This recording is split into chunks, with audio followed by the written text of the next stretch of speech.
Thank you for waiting a few minutes. This is our first webinar of 2017 with a brand new webinar package. So we're still figuring out how this whole system works. But thank you so much for joining us. I just have a few quick logistics to run off before I really hand the webinar over. Welcome to the webinar. We're going to go for about 1 hour.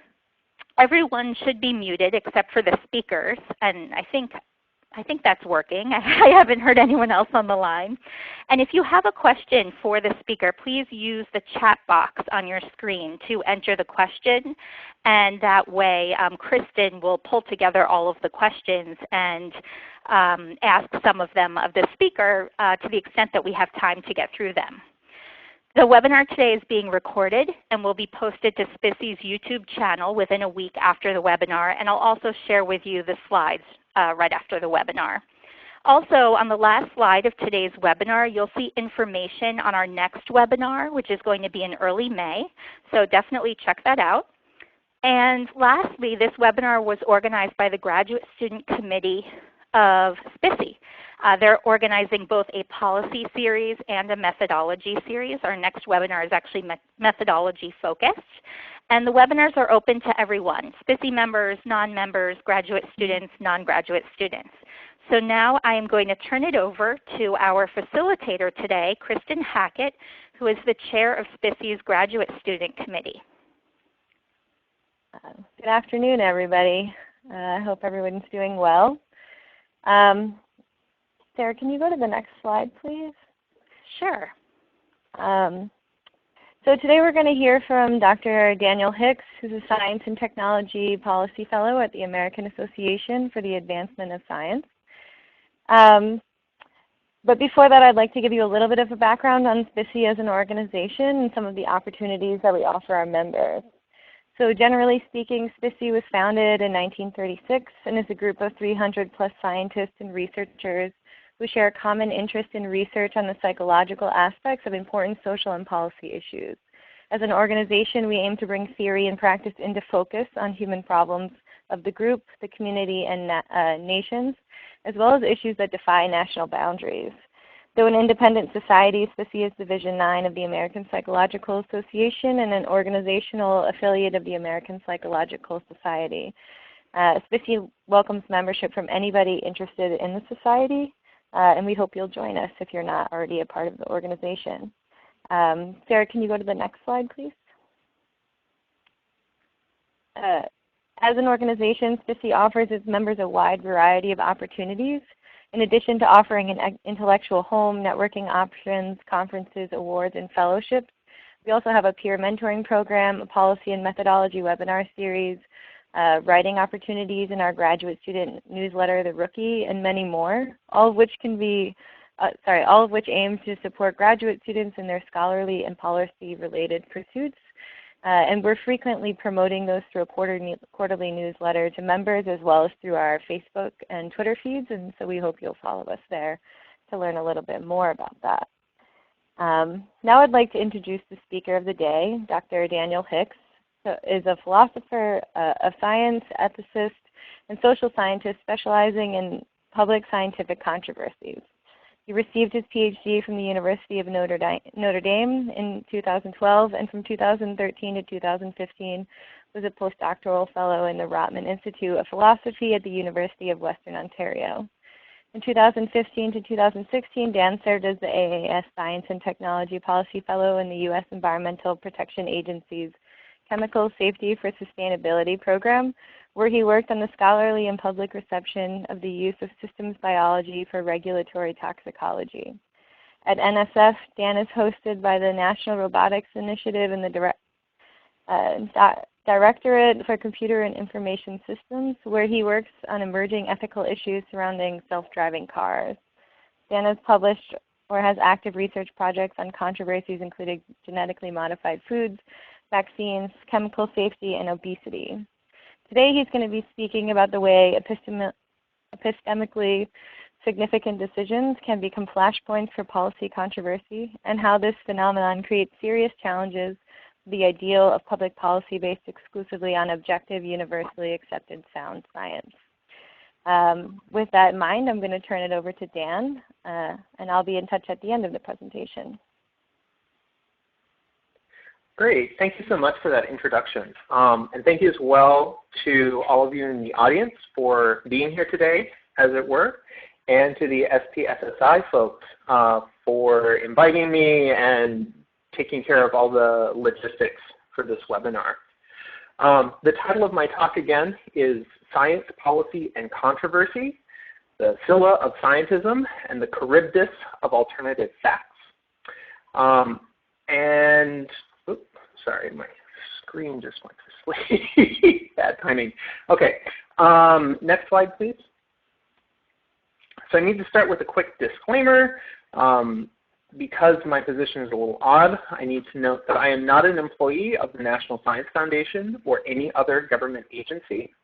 The views expressed in this talk are my own and do not necessarily reflect the views and policies of the National Science Foundation, AAAS, or any other organization. Next slide. Okay, so the subtitle of my talk refers to two characters from classical Greek literature, Scylla and Charybdis. These characters go back at least as far as Homer's Odyssey. In the Odyssey, Odysseus and his crew are sailing back home, and they have to pass through a narrow strait, which is surrounded by two hazards, Scylla and Charybdis. Scylla is a snake-like creature that lives in a large rock. You can see her on the upper part of this woodcut. She has 6 heads. You sail too close to Scylla, she comes out and eats you. Charybdis is the name of the whirlpool you see in the lower left-hand corner of this woodcut. And you sail too close to Charybdis, and your ship gets sucked down into the bottom of the ocean. And this was a very narrow strait, so that it was virtually impossible to sail, to avoid sailing too close to either Scylla or Charybdis. References to Scylla and Charybdis are still with us today, and generally refer to any kind of dilemma. So what I'm going to be talking about today is a dilemma that I see for science policy and policy relevant science. That is, on the one hand, avoiding a hazard that I'm going to call sciencism, which I don't assume that you all know what that means. That's a technical term coming out of my field of philosophy of science and science and technology studies. And the danger, on the other hand, is the phenomenon that has recently come to be called alternative facts. So the plan for my talk today is I'm going to spend some time talking about this somewhat technical notion of scientism, because I assume that's less familiar to you in the audience. And then I'm going to talk a little bit about alternative facts. And then in the last part of the talk, I'm going to try to suggest a way in which science policy and policy relevant science can try to move forward, can try to navigate the narrow strait between these two threats. Next slide. Okay, to start explaining scientism, I want to start with a cartoon that I think many scientists operate with when they think about the relationship between science and politics. So on the one hand, science we often think is characterized by a consensus built on objective evidence. So the literal cartoon that I have here on the left-hand side represents the fact that 97% of climate experts think that humans are changing global temperature. This is a consensus or close enough to it, and at least the story goes, this consensus is based on objective evidence. Politics, on the other hand, seems to be indefinitely, permanently partisan. And the thought here is that this partisanship is because politics is based on values which are regarded as subjective. And so the cartoon here, we have a donkey representing the Democratic Party, an elephant representing the Republican Party, and they're boxing with each other forever. And this cartoon, I think, leads a lot of scientists to look at science and look at politics and think, gee, wouldn't politics be so much better if we could get a consensus? We could get that consensus if we could find the right kind of objective evidence to use as the basis for our policy. Next slide. So there's actually numerous examples of this, but a particularly nice one happened last summer. So Neil deGrasse Tyson, the astrophysicist and very prominent science communicator, last summer he put up the following tweet, quote, "Earth needs a virtual country, hashtag rationalia, with a one-line constitution that all policy shall be based on the weight of the evidence." And what Tyson was calling for here, as I see it, was trying to replace politics with science by appealing to the kind of objective evidence that I was talking about on the previous slide. Now there's a slightly more formal definition of scientism in the quotation down at the bottom of this, but for our purposes we can really think of scientism as this aim of replacing politics with science. Next slide. So as a philosopher and science and technology studies researcher, I was very interested when Tyson tweeted this tweet. And I thought a bit about the assumptions that you need in order to support this idea that science delivers a consensus based on objective evidence. And I think this goes back to a certain picture of the way science works, a picture of the stages of scientific research that I've illustrated here. So when we're talking about policy relevant science, we start off with some policy issue. Just to give you the example, I'm going to be talking about in a little more detail. Let's say these are vaccines. So we have a policy issue of vaccines. Based on that policy issue, we formulate a research question, say about the health or about the safety and efficacy of vaccines. Given that question, we gather data, we analyze those data, and based on our analysis, we draw some policy conclusions. So for example, our analysis might find that vaccines are safe and effective, and so we adopt a policy for some kind of mandatory vaccination. Next slide. And if you see the sequence of stages of scientific research as proceeding very linearly or in a very straightforward way from one end to the other, you might think that we could start from subjective values or partisanship on the policy side of things, pass through these stages of scientific research, and arrive at a consensus around policy at the other end. So here we have another picture of Neil deGrasse Tyson sort of giving 2 thumbs up because it seems that we have successfully replaced the partisanship of politics with the objectivity of science. Next slide. But I actually don't think that the sequence of stages here is as neat as Tyson and other proponents of scientism want to assume. So I'm going to give you a little picture here that I call epistemic combinatorics. There are a variety of other terms for this phenomenon which aren't quite as catchy, but that's the term I'm going to use here. So we start off with our single policy issue of vaccines. And given a policy issue, there are actually a variety of different ways in which we can pose a research question relevant to that policy. Next slide. And then given one of these research questions, there are often a variety of different ways in which we can gather data relevant to those research questions. Next slide.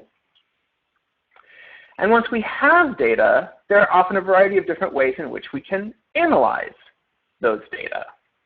Next slide.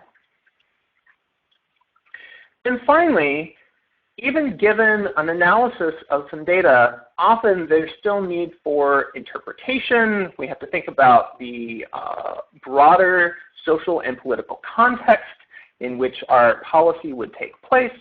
And so the policy conclusions that we might draw aren't necessarily straightforward from our data analysis, creating yet another way in which we can get multiple possibilities from a single, from a given data analysis.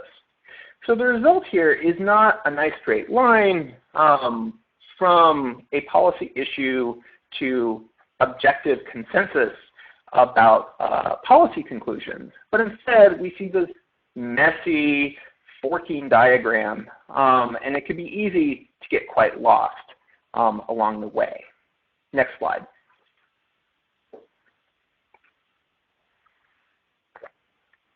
So what I'd like to do for most of the rest of this section, what I'd like to do in the rest of this section on sciencism is to give you some concrete examples of the way in which science is much more branching than we might ordinarily assume. I'm going to spend a few slides looking carefully at the vaccine controversy as sort of my big example for the talk. And in this section, I'm drawing heavily on the work of these three researchers, Mark Largent of Michigan State University, Maya Goldenberg of the University of Guelph in Ontario, Canada, and Mark Navin of Oakland University. Next slide. So when we think about the vaccine controversy, let's start by thinking about vaccines from an epidemiologist point of view. So here we have a representation of a society with and without, let's say, a measles vaccine. On the one hand, on the left-hand side, in the society that doesn't have the vaccine, let's say we have 100 people who contract a severe case of measles. On the right-hand side, we have a society with the vaccine, and now many fewer people contract measles. We've gone down to only 5 people contract measles, but some people contract severe side effects from the vaccine. Okay. I should note these aren't real numbers. These aren't meant to be realistic numbers.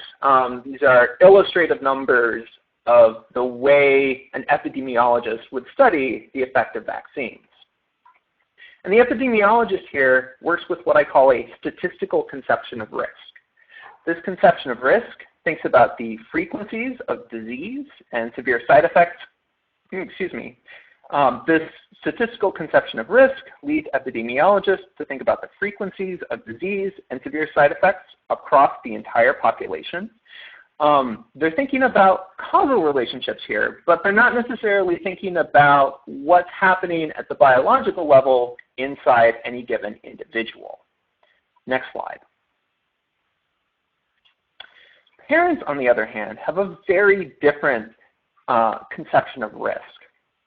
Parents often have what I call an individual conception of risk. They're interested in the vulnerability of their individual child to disease and severe side effects.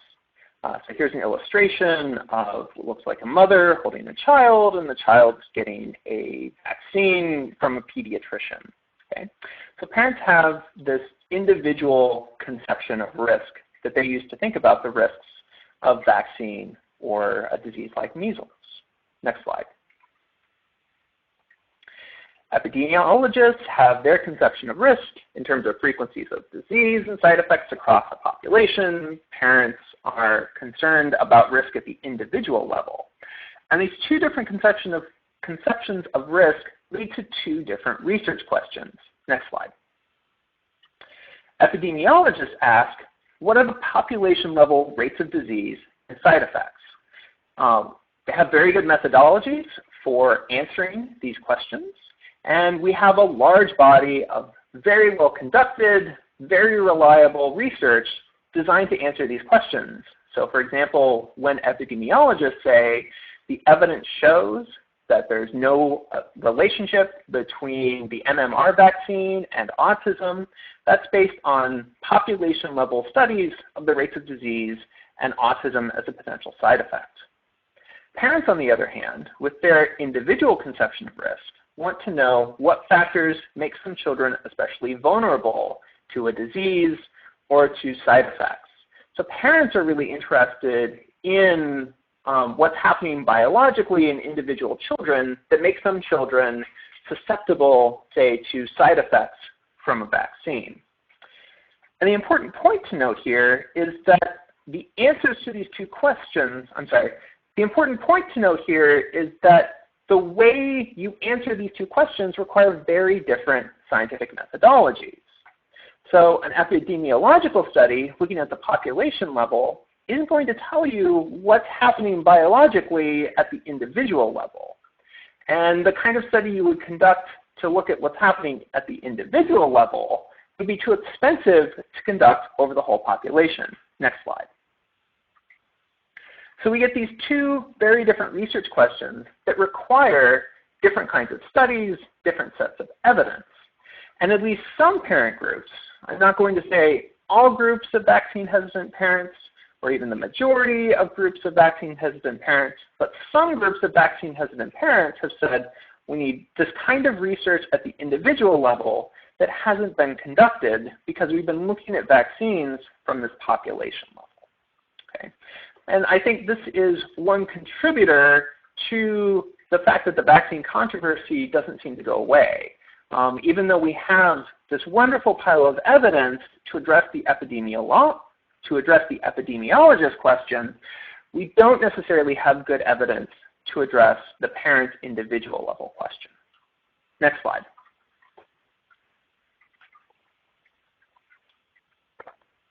So now to round out this section on scientism, I want to give two examples relating to analyzing data. The first example comes from a paper that was published in, I always get Science and Nature confused. One of those two major journals by this pair of researchers, Zilberzahn and Ullman. These two researchers put together a data set that looked at football or soccer players around the world. It tracked some demographics about these players, including the darkness of their skin colors. Are they light-colored skin versus dark-colored skin? And it also included data on the penalties that they received, the yellow and red cards that they received. So they put together this data set, and they gave this data set to, I think this is 29 different research teams. They asked each research team the same question. Are dark-skinned players more likely to receive penalties than light-skinned players? So there are 29 research teams. They have the same data set, the same basic research question. And these 29 different teams each came up with their own way of analyzing these data. What the plot shows is the primary findings from each of the 29 different teams. So the dot represents each team's point estimate of the relative odds of dark-skinned versus light-skinned players receiving a penalty. What I find, well, there are a few things that I find really, really interesting and striking about this plot. So first of all the way over on the right side, you have two teams of researchers with a really, really high point estimate, finding that dark-skinned players are about 3 times as likely to receive a penalty as light-skinned players. But also these estimates have enormous confidence intervals. I think for the purple one on the far right, the upper end of that confidence interval was something like 100 to 1. So there's enormous uncertainty in some of these estimates. Other estimates, like on the left-hand side, find about parity between light-skinned and dark-skinned players. So there's a disagreement in these point estimates in the extremes. What I also find interesting is that you have some estimates with very, very narrow confidence intervals. The green and purple ones on the left-hand side and the blue one on the right-hand side. And especially comparing the, say, the green one and the blue one, they actually have very narrow confidence intervals but very different point estimates. So these two teams found very different results but were very confident in their results. We seem to have a disagreement coming out of this data analysis. Next slide. Okay, and one other example related to analyzing data. This comes out of a very prominent study published a couple of years ago by the Open Science Collaboration that examined the replicability of experimental psychology studies. The headline that was attached to the study and a lot of popular coverage was that only 36% of studies actually replicated successfully. But if you look at the original paper, they had over 10 different ways of trying to determine whether or not a replication was successful. The 36% was one of the lower estimates. This attracted the most attention.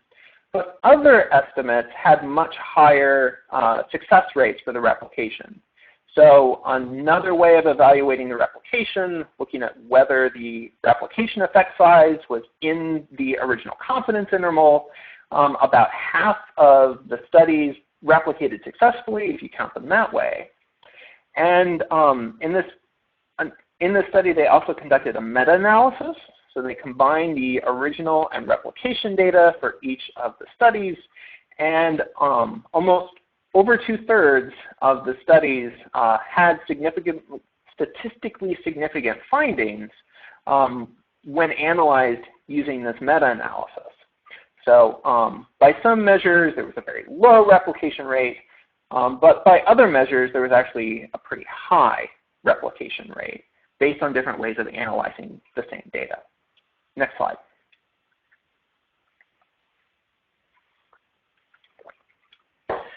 So now I want to turn to this phenomenon that we've started to call alternative facts. The term alternative facts, you might know, comes from earlier in this year. So in January, in one of the first press briefings under the new administration, Sean Spicer, the White House press secretary, asserted that the 2017 inauguration was one of the largest in history. This was almost immediately refuted by images from the national parks showing that Obama's inauguration in 2009 clearly had much, much larger crowds than the 2017 inauguration. So Spicer's comments were met with immediate ridicule and backlash. Shortly thereafterwards, Kellyanne Conway made a statement that Sean Spicer had been appealing to, quote, alternative facts when he asserted that the 2017 inauguration was much larger. Next slide. This phrase, alternative facts, has been pretty widely adopted since then to describe a pattern of dissembling, lying, distorting the truth. So here are two examples. I have a little more policy relevant than inauguration crowds.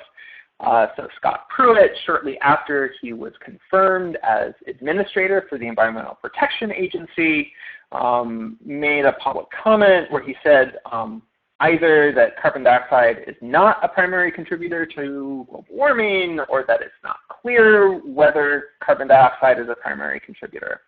So I have here two tweets from two senators, Tom Udall of New Mexico and Dick Durbin, I believe, of Illinois. Udall uses hashtag alternative facts to characterize Pruitt's comment. Dick Durbin doesn't use the phrase alternative facts, but he does say that, quote, denying CO2 is the primary contributor to global warming is like denying gravity keeps our feet on the ground. It goes against basic science, end quote. So the point here is that this phrase, alternative facts, has become widely used to criticize what many people argue is an anti-science rhetoric coming out of the current administration. Next slide. And some commentators have connected this to even more concerning trends that they see in the current administration. So this comment here is by an anthropologist who connects alternative facts to an intellectual movement called postmodernism. I think that connection is arguable, but more than a few people have made that connection. We could talk about that during the Q&A if anyone would like. What I did want to highlight here is that this author seems to connect alternative facts to concerns about authoritarianism. That there's something authoritarian about the administration just sort of asserting whatever it wants, whether or not that bears any relationship to the truth. Next slide.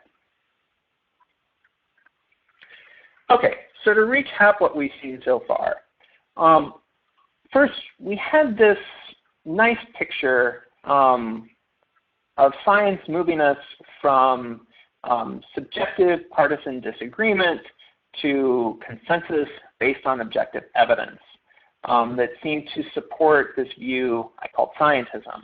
Next slide. But then, as I argued in that section, science often has this complex branching structure, and we might actually worry that this makes science vulnerable to alternative facts. You can sort of choose whichever path through this garden of 14 paths happens to fit your political interests or your patrons' interests the best. And so here I have a photo of Neil deGrasse Tyson looking very upset that we weren't able to replace, first of all, that we weren't able to replace politics with science, but even more worrisome that possibly science can be corrupted or used to fit absolutely anyone's interests. Next slide. So what I'd like to do in my last few minutes is suggest a way that we might be able to move forward, to navigate between scientism and alternative facts. I call this approach science-informed policy. And the idea with this approach is to strengthen the connections between policy, scientists, and publics. Not to give any one of these three priority over the other, because I think in a democratic society it's important to incorporate systems such as check and balances between these different sectors of society, but also to ensure that each of these three components is informing what the other is doing. Next slide. So this approach I call science-informed policy has three elements. These elements have been widely discussed, but in rather different literatures. And as far as I know, no one has really brought these three together and discussed how they can work to support each other and to help navigate some of the challenges that I've been talking about today. These three elements are participatory governance, adaptive management, and participatory research. And in the last few minutes, I'll say a few words about each of them. Next slide. So the idea with participatory governance is to give members of the public a direct opportunity to participate in the policymaking process. This image, I know it's small, but you can zoom in if you like later on maybe.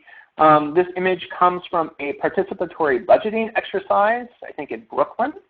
So the idea here is that residents of a neighborhood, which I think is on the size of a couple square blocks, residents of a neighborhood have an opportunity to get together and decide among themselves how they think tax revenues should be allocated within their neighborhood. What are the priorities that they see for their neighborhood? And then this information, the results of this deliberative process, are sort of bubbled up to the higher policy levels of the city government in order to inform how the city's budget will be constructed on the whole. Next slide. The second element is adaptive management. This is a concept that comes primarily out of conservation biology and resources management. Adaptive management starts by recognizing that we can't wait for science to be settled before we make policy. Often there are urgent issues in terms of pollution or endangered species, and we need to take policy action right away before we have a complete scientific understanding of an issue. The idea with adaptive management is to integrate scientific research into the policy-making process. We don't just assume that science has given us the answers forever, but instead, as the policy is implemented, we incorporate scientific monitoring and analysis to improve our understanding of what effects the policy actually has. And this lets us consider is whether the policy is doing what we intended it for it to do, whether it's having unanticipated side effects, and so how we might need to adjust the policy moving forward. Next slide. The third element is participatory research. The idea with participatory research is that members of the general public, so think non-scientists, should play a role in conducting scientific research. This is related to crowdsourcing, as people sometimes use it, but it's also importantly different from one very common form of crowdsourcing or citizen science. So in those common forms of citizen science, scientists pose a research question, they design a study, and then they send members of the public out to gather data. And then once those data come back in, the scientists are the ones who analyze and interpret it. That's not what I'm talking about. Participatory research goes much further than that. The idea with participatory research is that members of the public should be involved in every stage of scientific research, from formulating a question and designing the research to answer it, to analyzing and interpreting the data at the end. So the explicit goal of participatory research is that scientific research should speak to the concerns and interests and draw on the background knowledge of non-scientists as well as scientists. Now, I don't want to suggest that these three elements of participatory governance, adaptive management, and participatory research can completely solve all of the problems that I've been discussing here today. But I do think that doing more to implement these kinds of measures and strengthen connections between them where they already exist could help tie policymakers to publics, tie publics to scientists, and finally scientists to policymakers in a way that can help us move forward. And I believe that is my last slide. Yes, thank you so much. And now I am quite happy to take your questions. Okay, thank you so much, Dan. That was really great. I'm going to give people a couple minutes to write some questions in. But I have one, actually, since they're still coming in now. This is really interesting, but so I'm wondering where if you see like ethics fitting into this paradigm that you've just outlaid for us, or if you don't think that thinking about this in terms of ethics makes sense. Or, you know, I don't know if that's a well-worded question. No, that's a great question. So when I have my picture of science-informed policy, I'm not putting forward what we might think of as research ethics or responsible conduct of research. I'm not putting that front and center in this. But certainly when we're talking about adaptive management or participatory research, when we're really talking about scientific research, those elements of responsible conduct of research are certainly important, right? It's still important that researchers get informed consent, for example, or that they consider the economic or the ecological impacts of an intervention in both policy and research ethics terms. So ethics is certainly important in that sense. But also motivating this picture of science-informed policy are a broader set of concerns that I would consider ethics coming out of philosophy, but don't necessarily get discussed under the heading of such as responsible conduct and research. So for example, part of the goal of participatory research is to sort of democratize not just access to scientific knowledge that's already been produced, but also the way in which that knowledge is produced in the first place. So there's a strong democratic element you can see there, and also in the participatory governance element. So there are issues here of ethics and political philosophy that are really shaping this picture of policy-informed science. And if I had more time and could go into more detail, then we would see more substantive ethical issues, I think, need to inform the way each of these elements work and the way that they would be integrated with each other.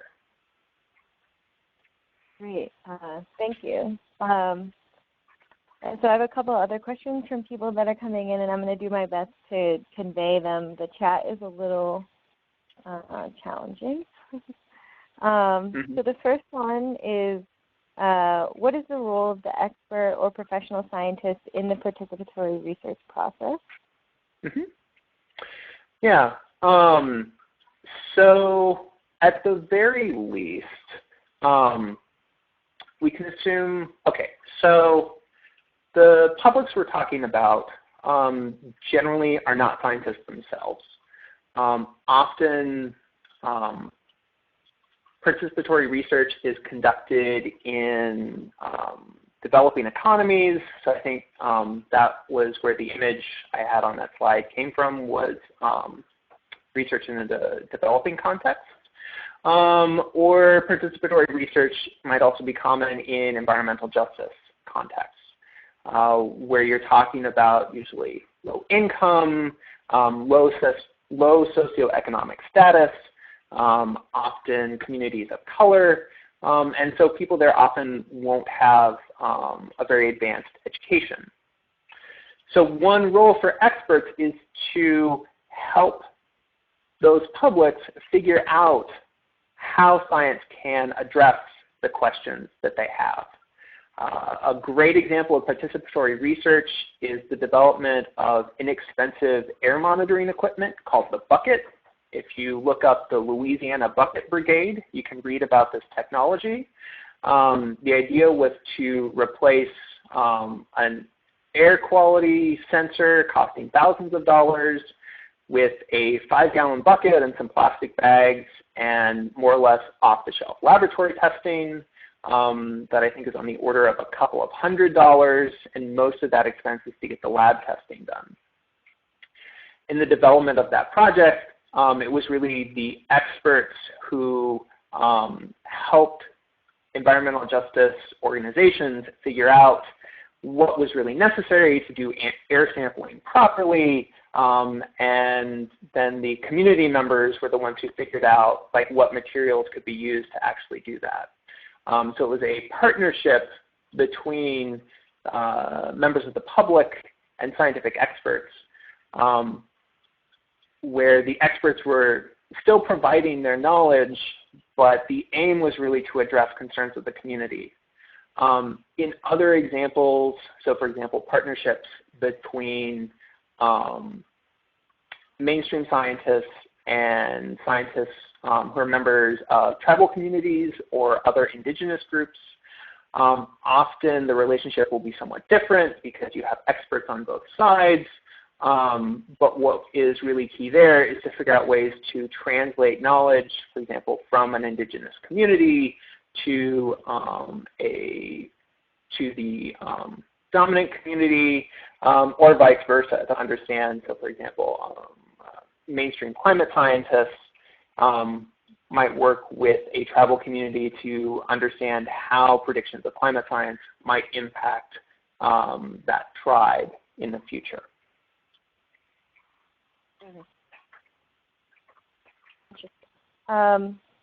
Okay, another question.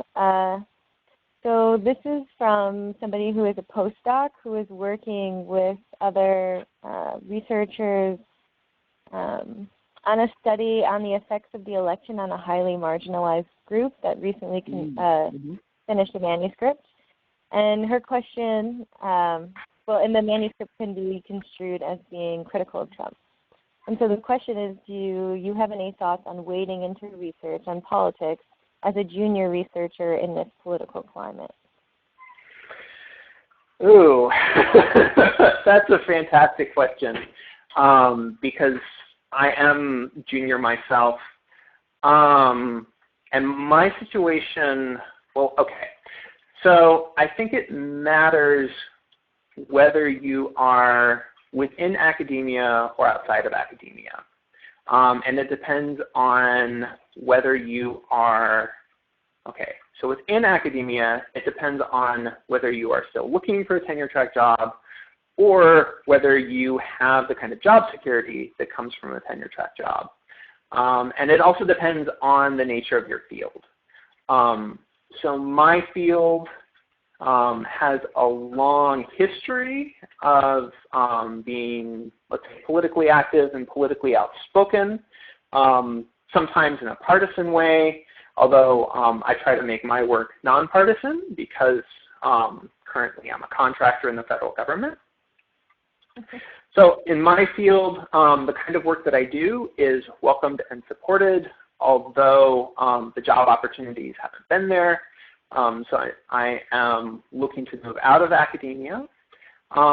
In other fields, people might be much less supportive of this kind of work, and people might have to find sort of a sub-community that can support them and give them advice and help them find resources.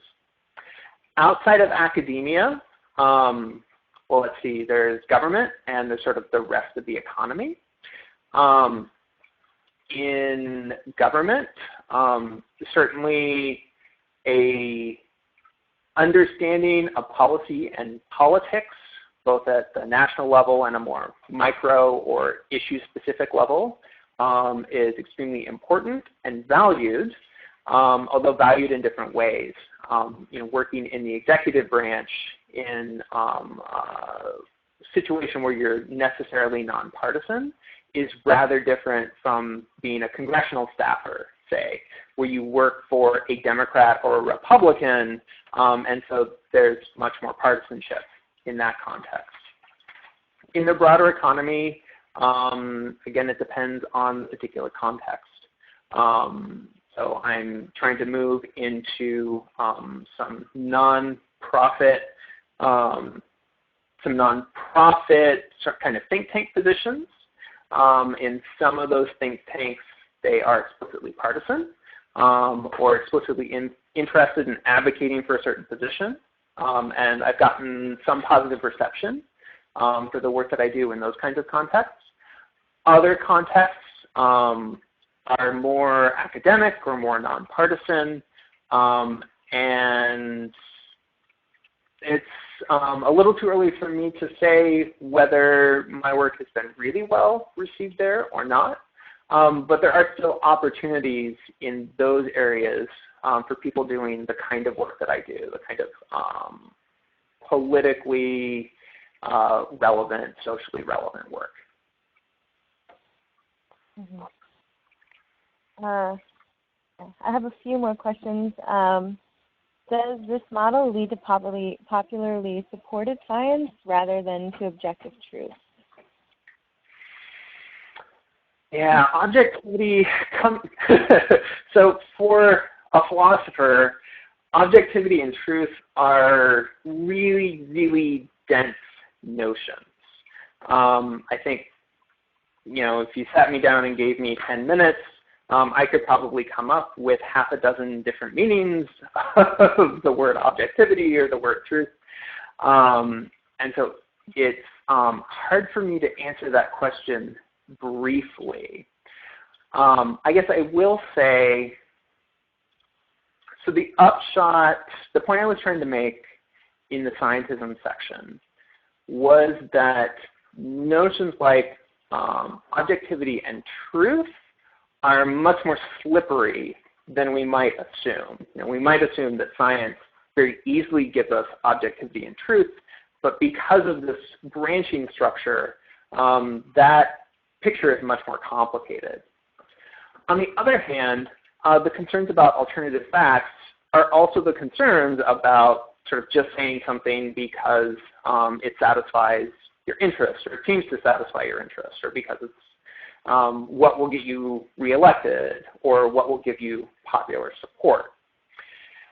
And what I'm trying to do in the end of the talk is suggest that by building closer connections and the right kind of engagement between these three big sectors of society, between policymakers, scientists and publics, we can find a way to navigate between those two undesirable options. We can produce science that is really relevant to the needs and interests of policymakers and publics. We can connect policymakers and publics in a way that avoids sort of the problems of both policy completely disconnected from the people, but also pernicious forms of populism. So that's how my picture of science-informed policy is trying to navigate between sort of these two problematic, oversimplified pictures of objective truth on the one hand and purely popular science on the other hand. Do you see differences in how these models of science-informed policy play out in social versus natural sciences? Oh, great question. I would actually be tempted to draw the line in a somewhat different place. I have to do a little bit of thinking. The reason why I wouldn't say social versus natural sciences is the right place to draw the line is because you have fields like economics, for example. Economics is a social science. It's also extremely influential. And it's influential in part because it often brings with it sort of this aura of objectivity. Whereas a field like psychology is less influential on a policy scale. In much the same way that, for example, physics isn't particularly influential outside of some sectors of energy policy. Ecology is probably much more influential. Toxicology is enormously influential in the context, for example, of the Environmental Protection Agency. So you have some social sciences that are influential, others not so much, and you have some natural sciences that are influential, others not so much. So I wouldn't want to draw the line there. I think one way to draw the line might be between fields that have made a point of being socially engaged and socially relevant for a significant period of time, and other fields that have sort of prioritized a more fundamental or basic research. So for example, toxicology is a very socially relevant field that consequently has become very policy relevant. Economics, also explicitly socially and policy relevant. A field like psychology, I think for much of its history, has been more focused on basic or fundamental research and hasn't necessarily put a lot of priority on being socially engaged. Now, I just remembered your organization goes back to 1936. So I don't want to say that psychologists have been completely disinterested in being socially relevant or working on policy relevant questions. But my impression is that the mainstream of the field of psychology has prioritized basic or fundamental research, and work on socially relevant issues has been much less prominent in your field. Mm-hmm. I think we have time for one more question. So would there be limits on the public's influence on policy and research in order to prevent harmful outcomes? Limits.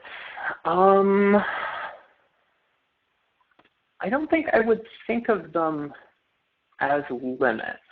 I would think of them, I would think of that question in terms of trying to understand the appropriate roles and relationships for the different groups involved, and we probably have to talk about particular cases. It would probably look different in slightly different cases. So think back to what I was talking about before, the different examples of participatory research. The development of the air sampling buckets, there might be relatively little role for members of the public in terms of checking to see whether or not the buckets could actually do the kind of sampling that is required for EPA to accept the results of a bucket study. Okay, so there the role of the public might be more limited. But in other situations, so when we're talking about a collaboration between indigenous and mainstream scientists, in those situations we have experts on both sides. What gets tricky about those contexts are things like power relations between, say, the federal government and the tribal government. In other contexts, you might think there might be racial or socioeconomic or gender dynamics that would complicate the relationship and inform the proper roles, responsibilities, and relationships appropriate for that context. But again, I think I would hesitate to offer a lot of generalities off the top of my head. We would have to talk more about particular cases, I think, to figure out what would be appropriate in those cases. Okay. So it's 4 o'clock, and so I just want to say, Dan, thank you so much. This is super interesting and so relevant for our members. We really appreciate it, and also appreciate you being the guinea pig for our policy webinar series and our new technology. That's not always easy. I also just want to say thank you to Sarah Mankel, the policy director, and Lori Halloran, one of the members of our GSC, and Cindy Lucas, who's the communications director, for conceiving, coordinating, and promoting this webinar. And I also want to encourage all attendants to check out the YouTube channel, and if you want to revisit the webinar or share it with your friends. And also that we're going to be posting that among other opportunities for STISI members through Facebook and Twitter and on our website. And so we please direct you to visit there if you're interested in pursuing other opportunities with STISI. Sarah, do you have anything to add? No, I think that was great, Kristen. So thank you all. Thank you so much, Dr. Hicks. I learned a lot. I hope everyone else did too. And yes, please check out our next webinar. It's going to be May 4th, I believe, and it's going to be a methodology-focused webinar. There's the link right there on the slide. And I'll send the slides around and a link to our YouTube page after the webinar so that you can all check them out further if you'd like. So thanks, everyone.